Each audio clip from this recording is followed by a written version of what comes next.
திருநெல்வேலி மாவட்டம் பாப்பாக்குடியிலே கஞ்சா விற்பனையில் ஈடுபட்டுவிட்டு தகராறு செய்து கொண்டிருந்த சிறுவர்களை அந்த இடத்திற்கு சென்று கண்டித்த காவல் ஆய்வாளர் மீது தாக்குதல் முயற்சி நடைபெற்றதாக குறிப்பிட்டிருக்கின்றார். அதன்படி திருநெல்வேலி மாவட்டம் பாப்பாக்குடியில் கஞ்சா விற்பனை தொடர்பாக தகராறில் ஈடுபட்டிருந்த சிறுவர்களை தட்டி கேட்ட சார்பு ஆய்வாளரை அந்த சிறுவர்கள் அறிவாளால் வெட்ட முயன்றதாகவும், சிறுவனை தற்காப்புக்காக சார்பு ஆய்வாளர் துப்பாக்கியால் சுட்டதாகவும் வந்திருக்கக்கூடிய செய்தி அதிர்ச்சி அளிப்பதாக குறிப்பிட்டிருக்கின்றார்.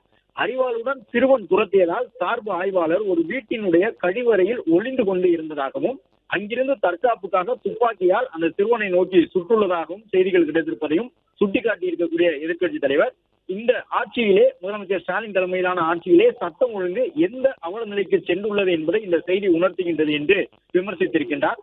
கடந்த 4 ஆண்டுகளாக கஞ்சா உள்ளிட்ட போதைப் பொருள் பயன்பாடு குறித்து தொடர்ந்து தாம் எச்சரித்து வந்துள்ளதாகவும், சிறார்கள் வரை தற்பொழுது போதைப் பொருளால் பாதிக்கப்பட்டு குற்றச்செயலில் ஈடுபடுவது பெரும் வேதனைக்குரியது என்றும் குறிப்பிட்டிருக்கக்கூடிய எதிர்க்கட்சித் தலைவர் எடப்பாடி பழனிசாமி, சட்டம் ஒழுங்கையே காக்க முடியாத இந்த ஆட்சியை அகற்றுவதே தமிழ்நாட்டை மீட்பதற்கான முதற்படி என்று குறிப்பிட்டு கஞ்சா போதையில் இருந்த சிறுவர்கள் சார்பு ஆய்வாளரை கத்தியால் வெட்ட முயன்ற சம்பவத்தை சுட்டிக்காட்டி தன்னுடைய கடும் கண்டனத்தை பதிவு செய்திருக்கின்றார்.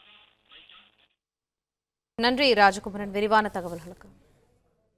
பிளே ஸ்டோர் மற்றும் ஆப் ஸ்டோரில் இருந்து பாலிமர் செயலியை QR கோடு மூலம் பதிவிறக்கம் செய்யுங்கள். செய்திகளை உடனுக்குடன் பெறுங்கள்.